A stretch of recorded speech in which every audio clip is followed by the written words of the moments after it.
The Green Bay Packers back in a somewhat unfamiliar position as favorites against the New York Football Giants, and not just favorites, 6.5-point favorites on the road for Monday Night Football. Patricia Traina from Locked On Giants joins me on a crossover edition to talk about Tommy Cutlets, this Giants team that cannot block.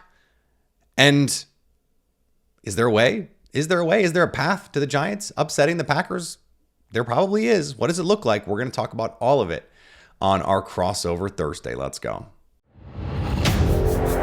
You are Locked On Packers, your daily Green Bay Packers podcast. Part of the Locked On Podcast Network, your team every day.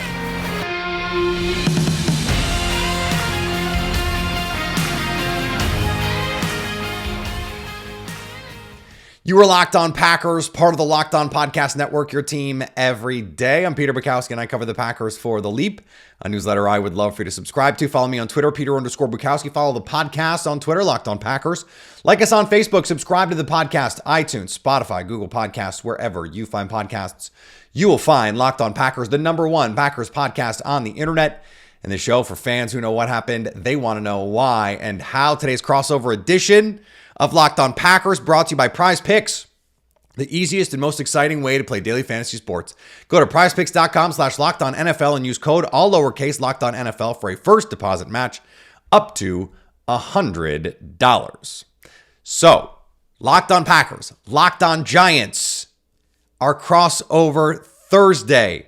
Even though it's a little early, it seems, we're going to have a Friday show and then also a Monday show before Monday Night Football. Still got to do the crossover on Thursday. It's crossover Thursday, so let's do it. Hello, everybody. Welcome to a special crossover edition, Locked On Giants, Locked On Packers. I'm your host, Patricia Traina, of Locked On Giants. And Packers fans, you recognize the guy on my side there, Peter Bukowski, host of Locked On Packers. We're here to give you everything you need to know about the Monday night matchup between the red-hot Green Bay Packers and the back from the bye week, New York Giants. And Peter, my friend, good to see you as always. You as well. Can't wait to get it started. Appropriate that right now in the New York area, snowing because the last time these two teams played at MetLife, we had that glorious snow game, and you and I got to watch the game sitting next to each other. Yes, we did. We did. Now, unfortunately, I don't think we're going to get that same opportunity, but we're still going to be there in spirit, and we still have everything you guys and gals need to know about the game. And we're going to kick things off with the key storylines. And Peter, I'm going to ask you, since you're the visitor, I think that one of the key storylines that I know I'm interested in has been the development of Jordan Love. I think he's in his third season now. He's really starting to come into his own. Where have you seen him take the biggest leap? I think the command that he has of the offense, and you hear Matt LaFleur talk about this all the time, it's not just all of the intricacies of, okay, this read, I go 1 to 2 to 3 here, or if they play defense, we can to this play. It's let's getting in and out of the huddle a little bit faster when you need to pick up the energy, or it's finding a check down on a play just so you can get AJ Dillon involved a little bit. Those kinds of little things, getting more comfortable facing pressure. We assume Wink Martindale is going to do what Wink Martindale does and send the pressure. Steve Spagnuolo did it. Brian Flores, interestingly, didn't do it a ton with the Vikings a couple weeks ago. So the Jordan Love development, it's apt, I think, because Brian Gutekunst said last year, Patricia, that Jordan Love has shown the Packers everything he can show them in practice. But there's so much that you gain from playing in the games that he can't do anymore in practice. It all has to come in the games now. And I think now, 11 games in, 12 games in, he's starting to just, the game is slowing down a little bit for him, and that's allowing him to play a little bit more freely. And you're seeing it manifest itself. He's playing with a ton of confidence right now. Hey, I can fit this ball in. And he does. The throw to Christian Watson on the backside on that touchdown against the Chiefs. Like, those are throws that he probably doesn't even attempt in week 5. But now he's like, oh yeah, I can get this. And Christian Watson can go up and get it. So that's a huge thing. I assume for you, quarterback, also one of the big storylines here with Mr. DeVito himself, not Danny. We got Tommy this week.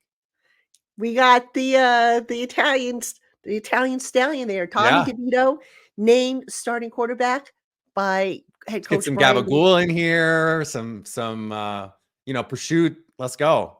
Yeah, chicken cutlets, Like with vodka 100%. sauce. I still haven't tried it yet. I promised him I would try it. I mean, I usually do chicken cutlets with marinara sauce, but Tommy DeVito chosen as the starting quarterback for the Giants coming out of the bye week. Tyrod Taylor is expected to be activated off IR. Dable made the decision to announce it yesterday. Um, Obviously, Tyrod Taylor disappointed, but look, Tommy DeVito, and you could say, yeah, it's come against two bad teams and the Commanders and the Patriots, but look, he's on a roll. He's in a groove. He hasn't really done anything to lose the job. He has also galvanized a Giants team that, has just been very sluggish, for lack of a better term. Now, the offense hasn't exactly been a juggernaut. They had 31 points against the Commanders, which, the Commanders defense having some problems, but I think they Mhm. only had like 10 points against the Patriots, where you would have thought they would have really, opened things up, but still, a win is a win. DeVito still in the saddle and will be in the saddle until further notice. And I think this week against the Packers, going to face a pretty good test, I think, against that defense, wouldn't you say? Yeah, and particularly the pass rush. I mean, I'm sure we'll get into this when we do matchups, but the number I saw was something like 30 sacks in the 5 games that he's played. I mean, it is a lot, and that's not on him. It was a Daniel Jones problem before that, and a Tyrod Taylor before that, because this offensive line has faced a lot of challenges. And when you see, the Packers getting 3 sacks on Patrick Mahomes in the first half on Sunday, I think that tells you a lot, because Patrick Mahomes does not take sacks. No team had gotten him for 3 in a game, and they got him for 3.5. They dominated the Detroit Lions at the point of attack in the pass rush game. No one has done that to Detroit all season. And so this front is playing really, really good football. And I think that when you look at, okay, first year starter, that's going to be the key here, is can they protect? And you mentioned the 31 points against the Commanders. Okay, but against the Patriots, 10. Against the Cowboys, 17. Against Vegas, 6. So other than that one big outburst, this offense has not been producing very well when they've had Tommy DeVito under center. Yeah, and a big problem for Tommy DeVito has been he holds the ball too long. Yeah. With him, it's all or nothing. It's either throw the ball deep or just sit there and take a sack. But the good news for Giant fans is that he hasn't coughed the ball up. That's key. He's been under a lot of duress. The Giants offensive line, I don't remember the number, but I'm pretty sure they've been charged with the most sacks in the NFL. Not all on them. A lot of it, and in this case, is on DeVito. You could see that he's holding the ball over 2.5 seconds, which you don't want to see your quarterback do. So, the hope is that as DeVito gets more comfortable in this offense, that he gets rid of the ball quicker, makes faster decisions, processes faster. And that's going to be tricky because, again, the Packers defense, very sophisticated. They do a lot of things that can confuse, especially a young guy who is an undrafted free agent who really wasn't supposed to be at this point, where he's starting games. But this is all vodka sauce on the chicken cutlets for Tommy DeVito. This experience that he's getting. Patricia, what worked in the Washington game that you like? It seemed like they still had a pretty good plan the next week. He had a nice game, I thought, against a very, very good Patriots defense. But what worked so well in that Commanders game? Yeah, I think they kept it simple, to be honest with you. Just keep it simple. Don't do anything too complex. I know he's had more success throwing. I know outside the numbers, and I want to say to the right side. I don't remember the exact stats, but they've been going to an area of the field where DeVito has had the most success in his games, and I can break that down, in a future episode. But so they just, you don't want to complicate things, because when you have a young quarterback, you kind of live within the game plan. You're not expecting him to suddenly know the entire playbook. I mean, DeVito does know the playbook, but you're not putting too much on his plate. And I think by keeping it simple and just keeping in his ear, Dable's been in his ear, Kafka's been in his ear, Shea Tierney, the quarterback's coach, has been in his ear, Daniel Jones has been in his ear. This kid's getting a lot of support, and it's paying off for him. Yeah, Saquon Barkley was also the leading target getter in that game. And so the quarterback's best friend often is get the ball to your most explosive playmaker and just let him go to work. That's something that we're definitely going to talk about here when we dig into the matchups, because the Packers are going to have to tackle Saquon Barkley in space. That was a problem for them last year when these two teams matched up and the Packers blew a double-digit lead. They cannot let that happen again. And so tackling Saquon Barkley, that's going to be job one, I think, in this game for the Packers. Yep. And we're going to talk about matchups right after we take a quick break. Hey, Giant fans, these days, every new potential hire can feel like a high-stakes wager for your small business.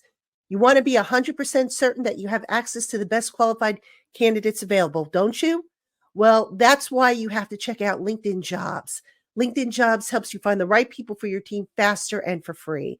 I myself have used LinkedIn Jobs to find aspiring writers for the Giants Country site that I run over on SI's Fan Nation, and the process is not only super easy, but a big time saver. Simply add your job and the purple hashtag hiring frame to your LinkedIn profile to spread the word that you're hiring.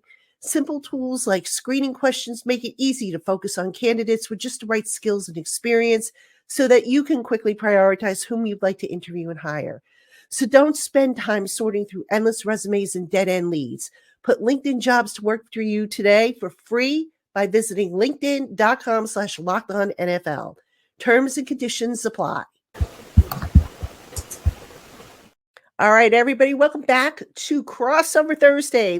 Locked On Giants, Locked On Packers. I'm Patricia Traina, host of Locked On Giants, and he is Peter Bukowski, host of Locked On Packers. And Peter, let's talk matchups. You kind of jumped the gun on me a little bit because I was going to say one of the key matchups for the Giants is going to be Saquon versus a Packers run defense, which has struggled. And I want to ask you, what do you think has been at the core of that Packers defense, that run defense, why they have struggled so much? Well, I think part of it is philosophy. They would much rather say, we're not going to let you beat us deep. We're not going to let you beat us over the top. And so that means a lot of two deep safeties. That means a lot of looks that start as two deep safeties, but end up being single high safeties. But if you rotate the wrong way, you might rotate yourself out of a gap. And they've also this season, Patricia, in an effort to try and shore up that run defense, they've tried to start slanting sort of some twists and stunts that are aimed at just causing disruption and creating some different looks for offensive lines. But if you slant the wrong way, or you have Kenny Clark, for example, taking a risk and shooting a gap, now you're a gap short or you're a half gap short. And it seems like teams have consistently been able to take advantage. I will say the run defense has gotten better over the last month. The Isaiah Pacheco week that they had last week notwithstanding, but I think that's a great example of what the Packers are willing to do. And that is, okay, yes, Patrick Mahomes is job one in any Chiefs game. And they did their job. Patrick Mahomes, 210 yards with a pick. That's doing your job. Isaiah Pacheco, if he's going to have 18 carries for $110 and a score, you're going to say, okay, go. If that's how you want to live.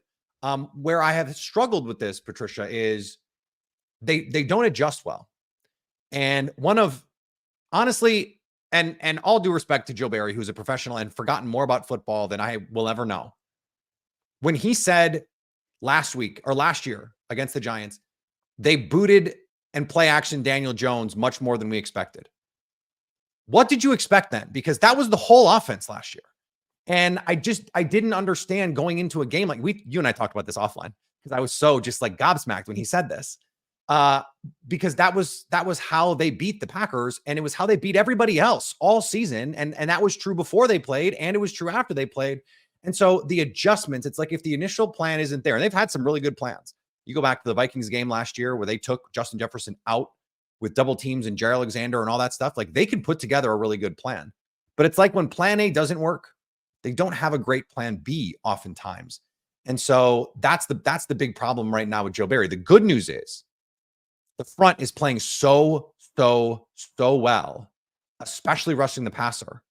It just doesn't matter in a lot of these games, because if you can't throw it, if you don't have time to throw it, especially down the field, I just don't know how you're going to be able to be consistent enough on offense. And I don't mean just you, the Giants. I mean like any team. And we saw it with the Chiefs and the Lions the last 2 weeks, two of the best offenses in the league. Yeah, and speaking of throwing the ball, I mean, when I look at the matchups, obviously I gotta look up front, I gotta look at the trenches, the offensive line, particularly the interior. Off also at right tackle, it looks like Evan Neal will not be back this week. Mm. Andrew Thomas is still hurting, but he'll play. And you have a leaky offensive line, combined with a young quarterback who, as I mentioned before, tends to hold the ball a little too long. And then you throw in some of the stunts and twists that the Packers are known to do, and who knows? I mean, it could be a free for all in the passing Well, and game. they So already have what, Justin Pugh off the bench, right, off the straight street, off the basically. couch. And so who is going to play right tackle then? What is the plan? Tyree Phillips will probably get the start there. He's been starting there the last few All right. Well, meet games. Rashan Gary, who has been absolutely on a tear Mhm. since he came Yep, back from ACL. He's been unbelievable, and yep. he's the guy that normally lines up on that offense's right side. So it's going to be a steady diet of that guy. Lucas Van Ness had his best game last week as a pro. Still learning how to use his hands, but his closing speed, and we saw Patrick Mahomes does not get sacked. He does not take sacks. Even when there's pressure, he does not take sacks. He by pure prestidigitation, he finds a way to get out and do something. And Lucas Van Ness got him in the red zone. Mhm. So this Packers front, they've got a lot of guys. Carl Brooks, the rookie from Bowling Green, has been outstanding. Kenny Clark has been deep in his bag, like Dexter Lawrence levels of, yeah, I'm a nose tackle, but I can just completely wreck your game as a pass rusher and a penetrator. So I think that's going to be a big part of what you see here. I expect the Giants heavy play action, move the pocket, and a lot of let's just dump the ball to Saquon, quick throws, screens, maybe a trick play or two. Let's just have a little bit of fun. Let's flip this around. Jordan Love, who we talked about at the top, one of the best stretches of unequivocally the best stretch of his NFL career.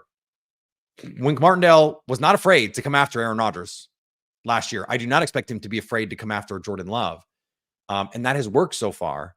My question is, what if they can't stop A.J. Dillon in this running attack because this is the 30th ranked run defense by DVOA? And that was a big reason that they beat the Chiefs, was they couldn't stop A.J. Dillon, and then the Packers play action them to death. Mm. Yeah, if that happens, it's gonna be a long night for the Giants, suffice to say. Look, sometimes Wink has been known to give up the run in an effort to, rattle the quarterback. Yeah. He has said it, that there have been times when you look at the running yardage after a game and you say, "Oh my God, the run defense didn't do such a great job." And he'll say, "Oh, but you know what? That was by design. We were more focused on the passing game." Mm-hmm. Now you look at the Packers receivers, they've got a pretty good stable there of receivers that can do some damage. So, you combine that with the fact that, Jordan Love is having a really strong stretch here in his career. And I wonder if perhaps, just maybe, the Giants are going to put a little bit more focus on the passing game as opposed to the running game. Yeah, and if they do that, I think Matt LaFleur will say, fine, that's fine, because here's A.J. Dillon. We don't know the current situation of Aaron Jones. He has not been even practicing so far. And so we'll see there. They brought in Kenyon Drake as a little bit of a Band-Aid solution there. But they're fine giving A.J. Dillon 18, 20 carries if they need to. He's proven that he can carry the load.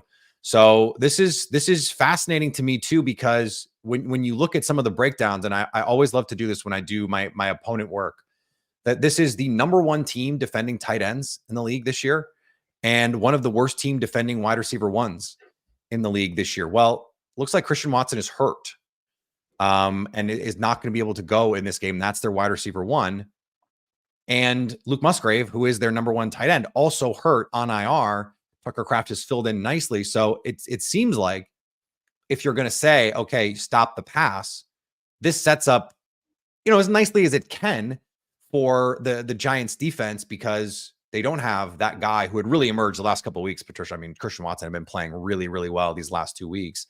And now it's Romeo Doubs, it's Dontavian Wicks, it's Jaden Reed, who's been spectacular. Like, Jaden Reed has been who the Giants wanted Wandale Robinson to be, and a lot of these like smaller guys that they brought in and to play in the slot. Jaden Reed has stepped right in and been that guy. But they don't have a guy that can take advantage of the fact that the Giants, at least right now, don't have that true alpha corner who can just say, I got this guy all day with the amount of man coverage that they play. Yeah. And just getting back to your point about the run game, we're waiting to see what happens with Dexter Lawrence. Dexter Lawrence dealing with a hamstring strain. Did not practice yesterday, did not practice today. The hope is that he's able to practice later in the week. Of course, both teams don't have to file an injury report until Thursday, but the Giants hopeful of having Dexter Lawrence because listen, when he's not in there, Changes teams everything. Teams for running the ball go right at the spot where Dexter would be. Dexter has been that good against the run. So that's something we probably want to keep an eye on from a Giants perspective, especially against that Packers running game. So, all right, coming up, we're going to give you some predictions and some final thoughts here on this crossover edition of Locked On Giants, Locked On Packers. If you're looking for the perfect holiday gift for a fussy friend or family member, you need to check out the Skylight Digital Picture Frame. Skylight is a touchscreen photo frame that you can send photos to straight from your phone, and they appear in seconds. You can even preload photos before the box is open. So when it's unwrapped and plugged in, your most treasured memories will appear. Skylight is the perfect gift for everyone. It's intuitive, takes less than 60 seconds to set up, and it's so easy to use. Easily send photos from photo to frame with the free Skylight app or unique email. And because it's a touch screen, you can swipe through to see the photos. Skylight really is a unique gift that's affordable and is sure to please your fussiest recipients. And right now, as a special limited time offer for our listeners, get $15 off your purchase of a Skylight frame when you go to skylightframe.com/lockedon. Again, to get that $15 off your purchase of a Skylight frame, just go to skylightframe.com/lockedon. That's skylightframe.com/lockedon. All right, everybody, welcome back to Crossover Thursday. Locked On Giants, Locked On Packers. I'm Patricia Traina of Locked On Giants. He is Peter Bukowski of Locked On Packers. And Giant fans, you will want to keep it on the Locked On Giants podcast. I'm going to have Jalen Hyatt on tomorrow's show. And I'm also going to have a little clip with Daniel Jones. I had an opportunity to speak one-on-one with Daniel Jones, who gave us an update on his rehab, who gave us some thoughts on Tommy DeVito, who we talked about earlier in the program. And of course, Jalen Hyatt, will talk to him about his big breakout game and moving forward. So that's coming up on Locked On Giants this week. And Peter, what do you have coming up on Locked On Packers before we get into predictions here? Well, a familiar face for any Giants fans that want to come over and hang out with us on our Friday Locked On Packers. New York Giants sideline reporter Madeline Burke is going to be on the program on Friday. One of my old Sports Illustrated pals from back in the day. We go way back. She's been on the show before. Excited to talk to her. And then, of course, we'll be live Monday night on YouTube after the game. Excited to do that. Don't love late games for that reason, but look, it'll be, whatever, midnight on the East Coast, and we'll be doing it because that's what we do here, and we're always having fun doing it. We had our biggest live show ever on Sunday night last week, Patricia. Not really sure why that was. Did something happen Sunday night? I forget. I think something did happen, but you know what? Good for you for doing the live shows on a night game. Everybody on Locked On Giants knows how I feel about night games, how I dislike them. But anyway, Peter, let's talk predictions. Yeah. How you feeling about this game this weekend? So I am someone who very much likes the analytics, the numbers, all that stuff. I love the passing. I feel like teams should throw 70% of the time, most of the time. That being said, I still think games are won in the trenches, and they are often also lost in the trenches. The Packers have lost playoff games because they could not block or because they could not get off blocks.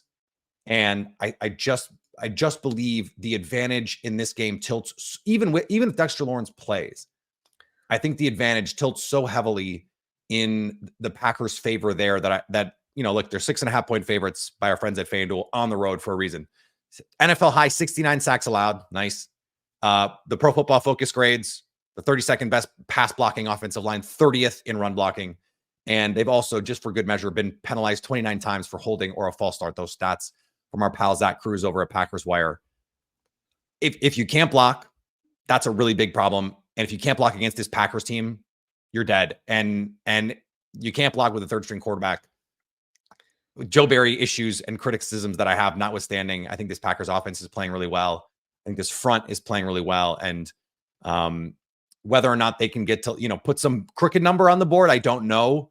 I still have a lot of respect for Wink Martindale. I have a ton of respect for Brian Daboll. This coaching staff, the job that they did last year, absolutely stellar. And I can't take anything for granted after they blew a double-digit lead to the Giants last year.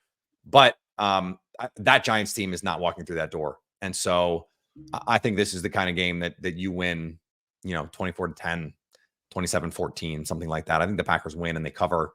That being said, I want to make it clear to your audience. I absolutely love Brian Daboll. Absolutely love the way Wink Martindale plays. Saquon, I wish had never gotten hurt.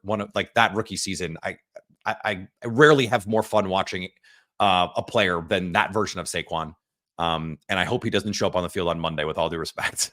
We'll have to see about that. Saquon is rested. He's had an opportunity to heal up that ankle. Yeah, we haven't talked about that much. That would be a case here for New York because they're rested, and those Daboll and Wink, who again I just think are the world of them with extra time to prepare. They've had extra time to look at what this offense is doing. They've had extra time to look at finding the weaknesses in this Joe Barry defense, and they're there. We'll see if Jair Alexander plays in this game. That I think that's frankly the best case to me, is that those guys just get deep in their bag and give the Giants, some sort of kitchen sink game.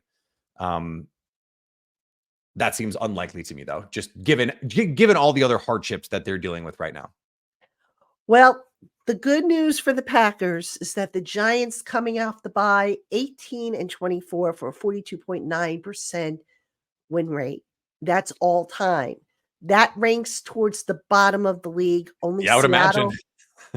Seattle, Cincinnati, the Jets, Vegas, and Tampa Bay have worse records. Now, I'm just looking at Pete Carroll, famously not good off the bye. It's a weird thing. And Green Bay, on the other hand, well, they're not coming off of a bye, but Green Bay, they're on a roll. They've been playing well. Jordan Love has been playing well, and the Giants on primetime games, they just don't do well. I don't know why that is. Maybe they hate them as much as I do. I don't know. But, listen, Tommy DeVito has been a great story. I think, he'll come out. He'll be competitive. I don't think this time, though, they're going to top the Packers. I mean, the Packers just have too much firepower. They have too much going for them. They are a better team than what the Giants have faced the last two games that they played. So I could potentially see this being at least a 2-score game. I'm going to go a little higher, Peter. I'm going to say 30-13 Packers. All right. Well, I got a vodka sauce recipe that I can send to you. Wonderful. I make it with chicken cutlets all the time. I don't necessarily put it on the chicken cutlet, but I'll make the cutlet and then have the vodka sauce pasta. And then at the end, I use the cutlet to sop up the extra sauce. It's got to be crispy, though. Got to be crispy. Yeah. Oh, yeah. That, according to DeVito, that's the key. Has to be extra crispy. And I have a secret. Why bother making a cutlet if it's not going to be crispy? You know what I mean? Well, not a lot of people know how to make it crispy on both the top and the bottom. There's actually a trick to that, and that's to put it on a wire rack so that air can get underneath it when they're drying. Yep. Don't put it on some paper towel to let it get soggy. Don't do that. Yeah, don't do that, people. Exactly. So anyway, will Tommy Cutlets be enjoying a nice portion of chicken cutlets with vodka sauce and some pasta, or will it be, a heartbreak for the Giants on Monday Night Football? The Giants just don't do well in primetime games, but look, that's why you show up and that's why you play the game. So we'll see if the Giants can slow down the red hot Green Bay Packers Monday night, MetLife Stadium. All right. Thanks to Patricia for joining the show.